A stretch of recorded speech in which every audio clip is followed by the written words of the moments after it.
We're going to talk about masks. And when we want to create a mask, which will create transparency, we need to select the layer that we want. So I'm selecting this layer with the space composition on it.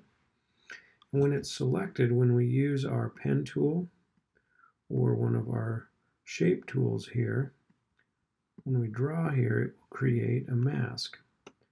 And you can see I'm just going to make a little square. I'm holding Shift down to draw those shapes. It's a lot like drawing shapes in Illustrator. And you'll notice that it created a mask.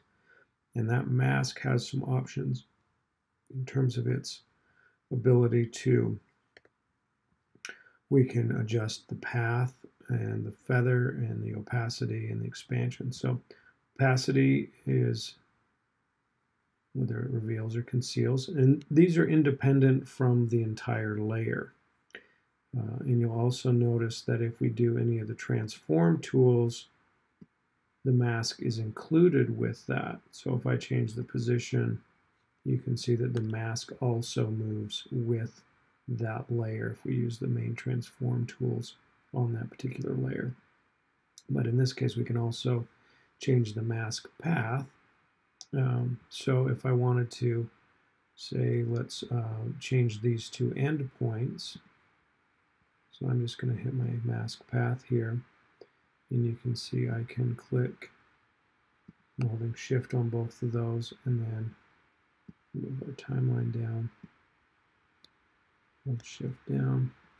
So at this point, these points are in this location. And you can see at this keyframe, they're here. So over time, that mask will expand or move. So you can change those vertices, those endpoints. So that's one option we have, is changing the shape.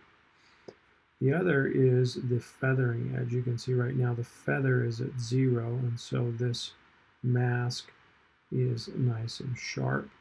And right now the mask feather is linked, so if I adjust this, all of the edges become soft.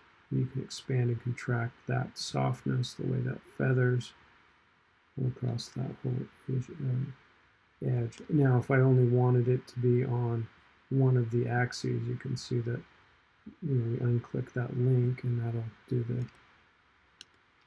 the y-axis, and this will do the x. So we could do that as a reveal. If you wanted that to slowly fade out, let's try this.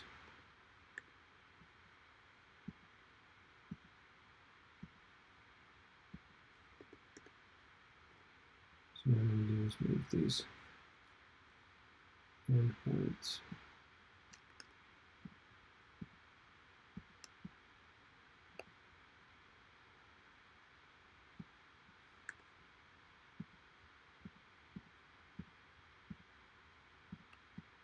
So a simple animation, but you can see how that's going to slowly fade. Maybe we'll bring this all the way over.